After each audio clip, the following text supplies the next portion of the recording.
Okay, I'm back again. And I decided to just get it over with and talk about, get this, the 25 movies I watched in April.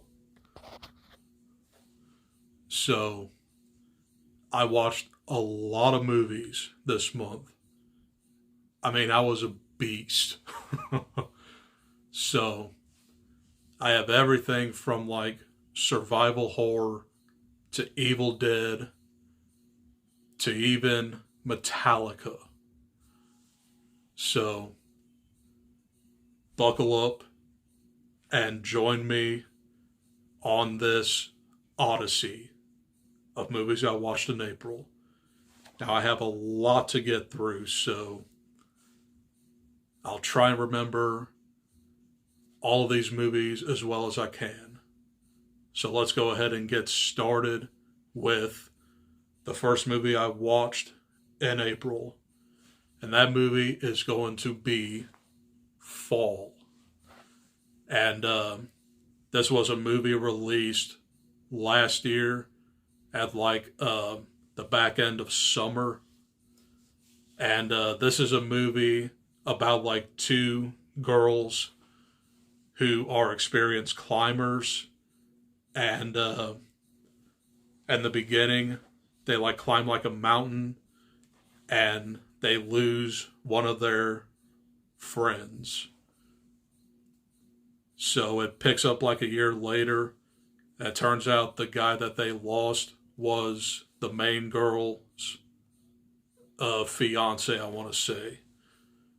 So she was reeling after that, and then her best friend decided to call her up, and they decided to climb the tallest, rustiest cell phone tower. And this movie was actually pretty decent.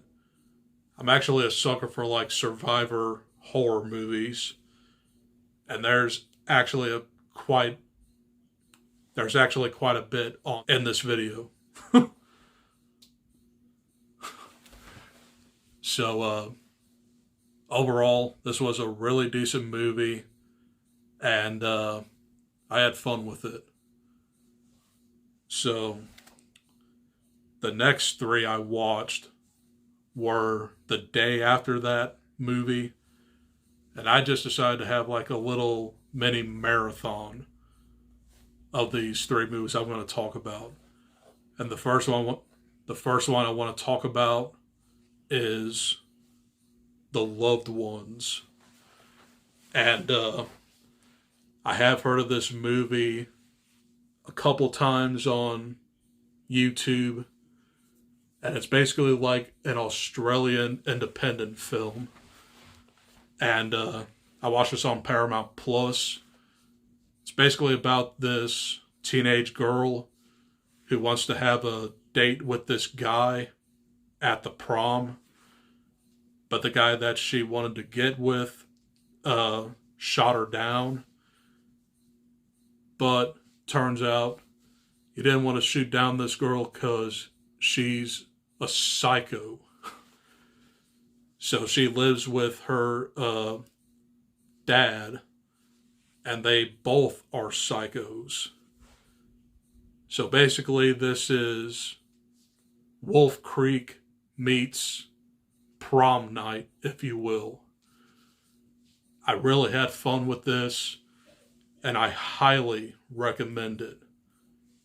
So that was The Loved Ones. That second movie I watched that day was Green Room. And this is basically another survival horror movie set in the backdrop of a punk band trapped with neo-Nazis. So they want to play a gig at this place, but they're hunted down by these neo-Nazis. And the leader is Patrick Stewart. So basically these guys just play the gig, but then they're forced into horrific violence. This movie was all right, but I kind of like lost interest in it. So, I mean, that's all I can remember from this movie. I might have to give it another try. But that was Green Room. And that final movie that I watched on that day was Wrong Turn 2021. And this was a remake that literally retconned all of the Wrong Turn movies. And this went a completely different direction. I mean, you still get these teenagers in the woods, but there's like this mysterious society that lives in the woods. They're basically Amish cannibals, if you will. And the only way that they were to survive, they had to join them. I really liked how this movie went, but it is nothing like a slasher. It's more of like a psychological thriller with some survival horror in it. But it was a pretty decent time. But I definitely would rather watch the original Wrong Turn. Probably not so much the sequels, because those are almost worse. But yeah, that was Wrong Turn 2021. The next movie I watched was The Burning. And this would make my second horror movie that I watched that was released in 1981. In March, I watched the original My Bloody Valentine, and then I watched this, and then you'll see the other movie I watched released in 1981 in this video. But anyway, this was a camp slasher, and it starts off with these teenagers who decide to throw Molotov cocktails at a janitor in his cabin. So nobody liked this guy. He was a horrible person to everybody. So the teenagers decided to get their revenge. But this guy survived, and he was burnt horrifically throughout his whole body. And he went to like a mental institution, but he broke out, and now he's on a path of revenge. So basically, this is Friday the 13th and Sleepaway Camp, but not well known. And his weapon of choice is garden shears. This movie is brutal, and it definitely has some of the most gory slasher kills I've seen in any slasher movie. I really enjoyed it, and I think the scene that stands out to me is the raft. It's very Final Chapter, and it is awesome. So that was The Burning. The next movie I watched, and this will be my first new release of April, and earlier this month I had a wisdom tooth removed, so I was a couple days late to this movie.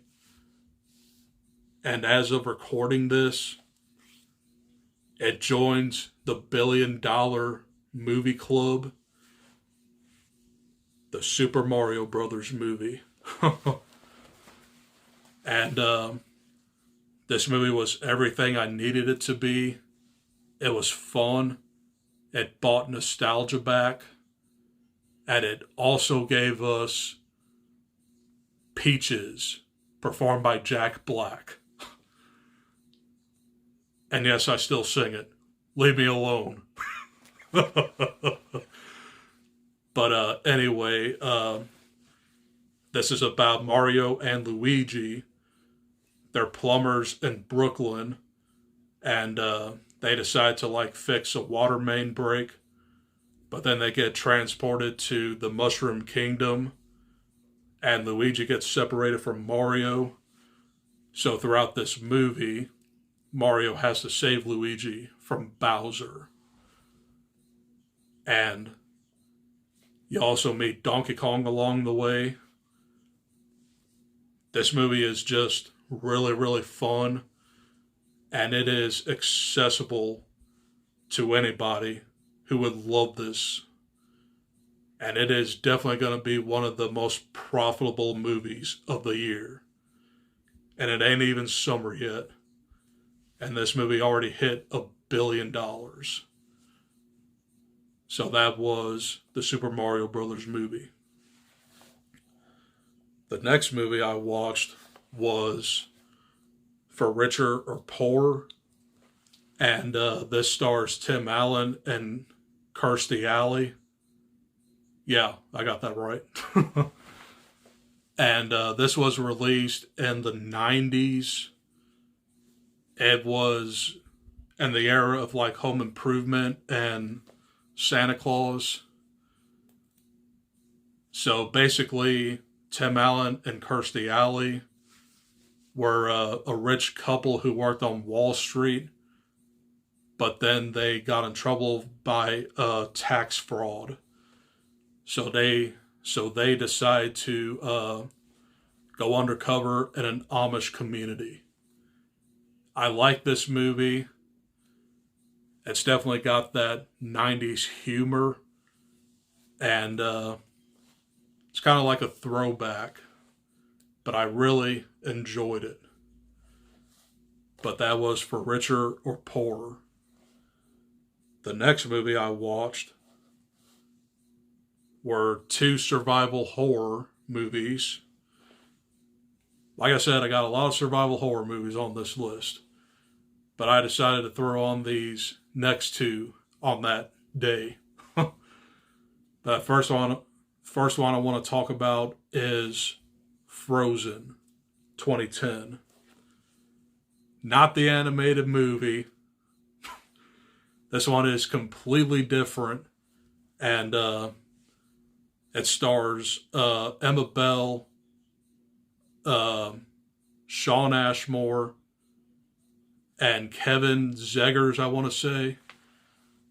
And they're basically 3 skiers in Colorado or somewhere.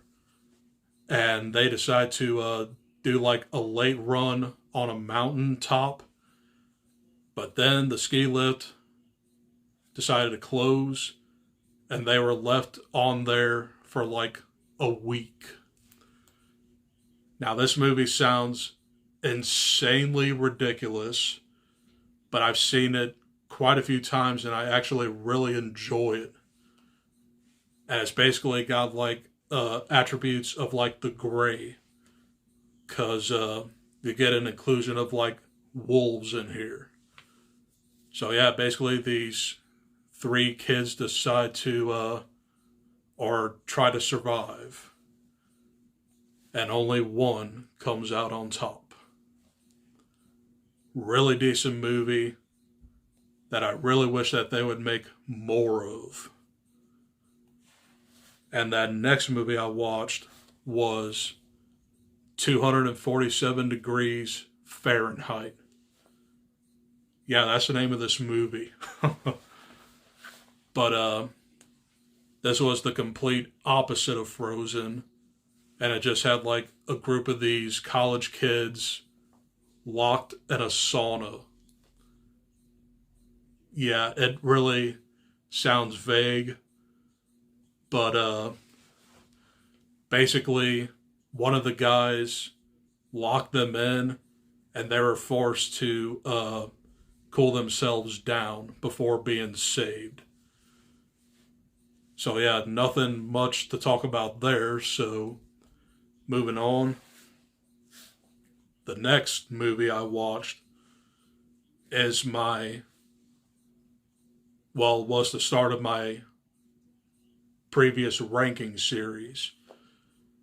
And if you haven't followed my channel, that ranking series that I just did was The Evil Dead, making that my next movie that I watched. So this was the other horror movie released in 1981. And this is the story of 6 college students that got trapped in a cabin in the woods, and they discovered this book, and they decide to read from it, unleashing demonic entities. One of my all-time favorite horror movies ever, and it still holds up today. Maybe not so much on the makeup or visual effects, but it is still a very horrifying movie. So, of course, it stars Bruce Campbell as Ash Williams, and he is our hero throughout this movie. So basically, it's just a slasher with demonic entities. They're unseen, but they just possess everybody. And I did make videos on all 5 of these movies, and I ranked the series, so take a look at those for my full thoughts. But that was The Evil Dead, followed by Evil Dead 2. And this is basically like a remake / reboot. And this picks up like 6 years after the events of the original. And Ash has a new girlfriend. She gets possessed in the beginning, and so does he. So they try to survive, but Linda doesn't. And you get some very, very campy stuff in here. I mean, this is basically a segue into horror comedy. And it is the ultimate horror comedy. But as I stated in my Evil Dead ranking, I prefer the brutality to the comedy. So, I still had fun with this, but it was lower on my list. That was Evil Dead 2.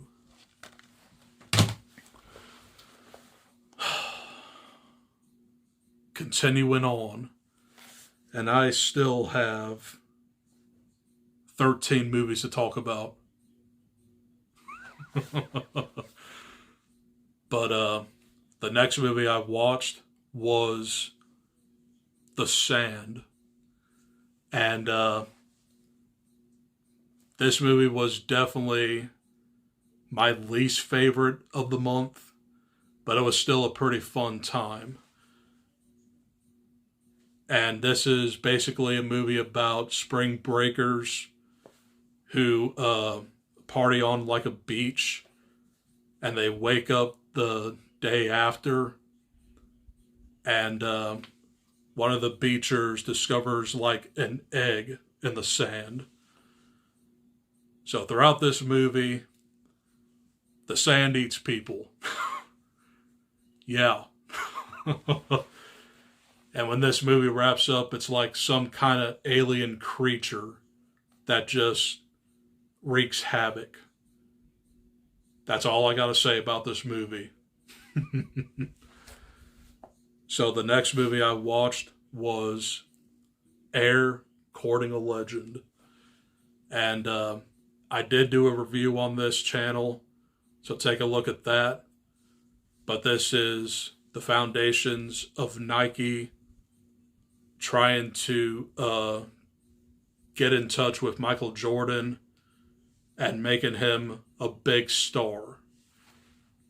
Really great movie with a lot of 80s nostalgia. This is one of the best soundtracks I've heard in movies in recent years. And the way this thing starts off, it just talks about everything that happened in the year 1984. And this was also directed by Ben Affleck.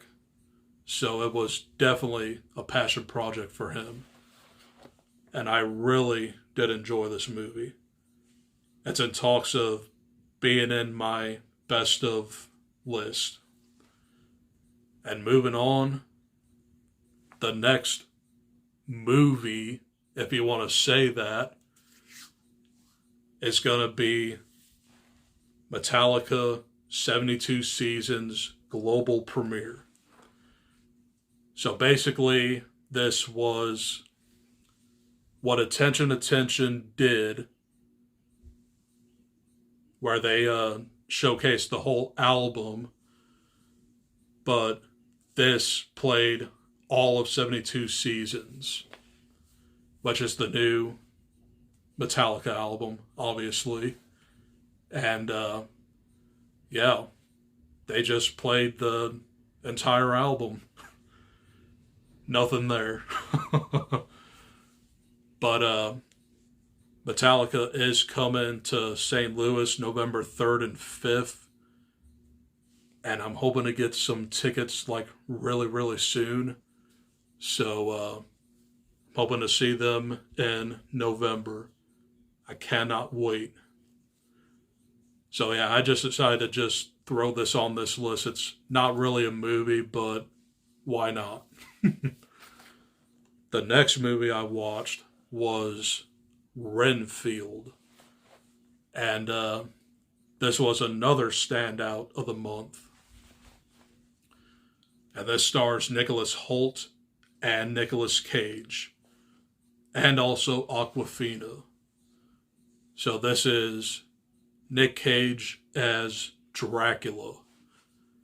And it is every bit as ridiculous as you would think. This movie is gory, over the top, and an overall good time. The only thing I have issues with it is the Mafia family. And I also made a video on that one, so check out my full thoughts. Moving on. The next movie I watched was Rust Creek. And this was another survival thriller. And this had like a young woman on her way to Washington, D.C. for like a major job interview. And she meets like these two rednecks on the side of the road. And they decide to help her, but she doesn't like that. So they try to kill her. And then she just went into the woods. And then she was picked up by these two guys' cousin who made meth. And she was just on a path of survival. So this was a really decent movie. But it's not as over the top as like movies I Spit on Your Grave or Last House on the Left. This is more like a thriller. Highly recommend it. So, moving on. The next movie I watched was Army of Darkness. And this is the pseudo Evil Dead entry. And this is Ash in medieval Europe, and he tries to get back to his time, but this movie amplifies the zaniness and goofiness to like 11.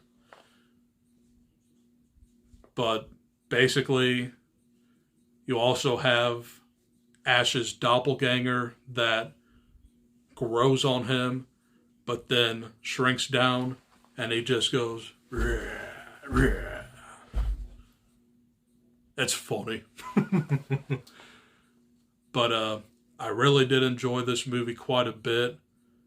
I've only seen it like maybe twice, and it is every bit as over the top as you would think with Evil Dead. So that was Army of Darkness. The next movie I watched was ATM. Yeah, that's the name of a movie. And this was another survival horror movie.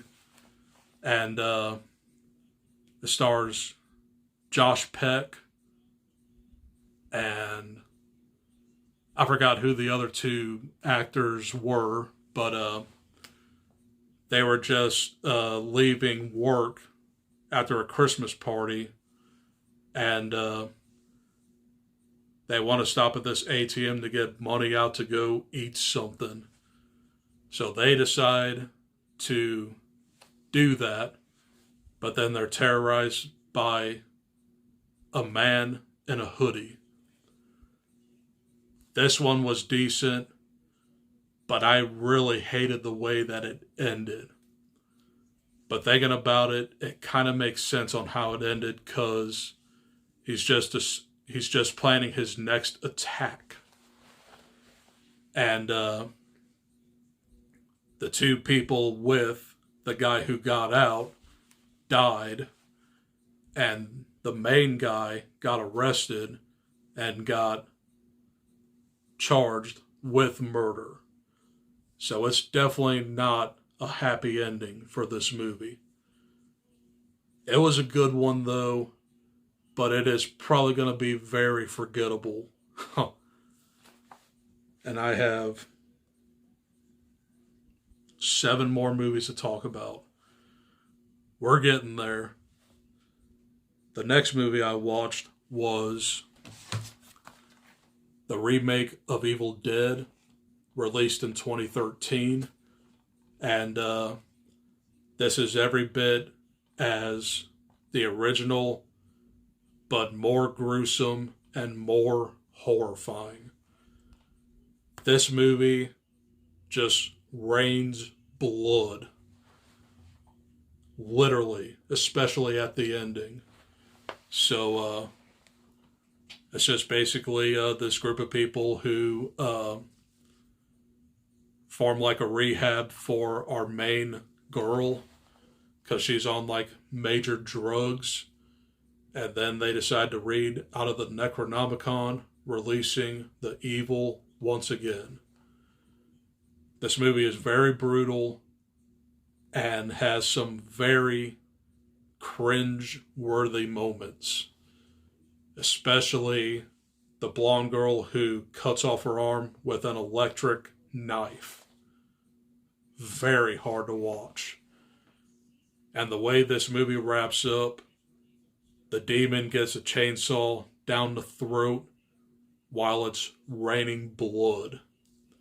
It's definitely the most metal death and horror ever conceived. This movie's awesome, and it was my favorite Evil Dead movie. So, moving on to Evil Dead Rise. And this was released on April 21st. And this was set 10 years after the remake. But this is a completely different story. And it has a faux beginning with a cabin in the woods. But it's just like a short film, because the evil moves to an apartment complex in LA. And a family is plagued by the evil. So, this was a great entry, but it just had very weak character development, and it just seemed kind of forced with the discovery of the Necronomicon. And not to mention, the mother is terrifying. So I really did enjoy this movie. despite those two minor negatives. But moving on, I have House at the End of the Street. And this was a PG-13 thriller released in 2012. And it stars Jennifer Lawrence, Max Terrio, and Elizabeth Shue. And Jennifer Lawrence and Elizabeth Shue are a mom and daughter who move into like this new house. And Jennifer Lawrence befriends Max Terrio, which is kind of like this outsider of the town, but he's hiding a deadly secret. So basically, he was accused of giving his sister like brain damage after she fell off of a swing. But he doesn't know that he actually killed his sister that day. So he abducts women to make them his new sister. And Jennifer Lawrence is next. This was a decent thriller, but it is very predictable. And it kind of flew under the radar because I may have seen it in theaters, but it was over 10 years ago. But it was still a pretty decent flick. Moving on, and I'm almost done. The next movie I watched was my last survival horror movie, Even Lambs Have Teeth. And this was a movie about two young women who wanted to go to like this work camp on like a farm to save money to go on a shopping spree in New York.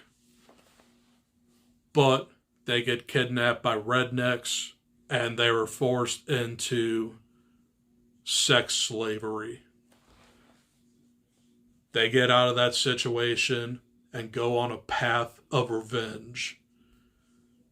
This movie is very I Spit on Your Grave, but it's more of a satire. And I really enjoyed it quite a bit.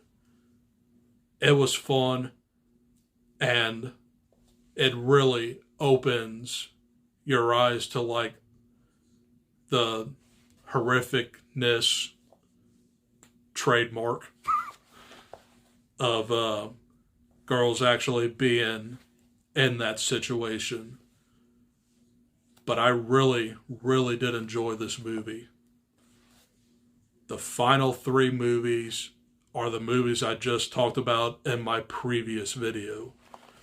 So I'm just going to do rapid fire on them and wrap up this video. But that next movie was Guy Ritchie's The Covenant. And this is about Jake Gyllenhaal protecting an interpreter from the Taliban. And the interpreter's goal is to get a visa to move to America. So Jake Gyllenhaal protects him, and they both get what they need in the end. The next movie was Big George Foreman. This is about George Foreman and his story from rags to riches. He started off in like a Job Corps, and he decided to pick up boxing there, and he was the heavyweight champion of the world in the 70s, but he got knocked out by Muhammad Ali. But it only took him until 1994 at 45 to become the next heavyweight champion of the world again. And he also sold grills. So that was Big George Foreman. And the final movie is Sisu. A Finnish John Wick up against a bunch of Nazis, with comparisons to The Hateful Eight and Mad Max Fury Road. I really did enjoy this movie quite a bit. So, yeah. Those are the 25 movies I watched in April. I talked a lot. But hope you guys enjoyed. And that wraps up April. And now we are at the start of the summer movie blockbuster season. So I'm going to have a lot of movies to talk about throughout these next few months. But May is going to be stacked. And you start off with Guardians of the Galaxy Volume 3. There will be Fast X, which I'll talk about. And The Little Mermaid. And a bunch of other movies sprinkled in between. But those three are probably going to be the most popular movies of the month. So look out for what I'm bringing in May. I have a lot to talk about. So my next ranking and review series is going to be Guardians of the Galaxy. I'm hoping to knock the first two out and see the third one on Thursday. And I'll have that video out by Friday. So, hope you guys enjoyed this extremely long video. And I'll see you guys in the next one. So guys, editing me.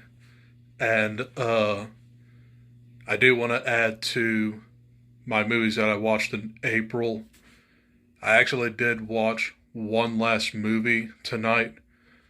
So I'm going to go ahead and add this clip into the video I already filmed. So that movie that I watched was Ben is Back.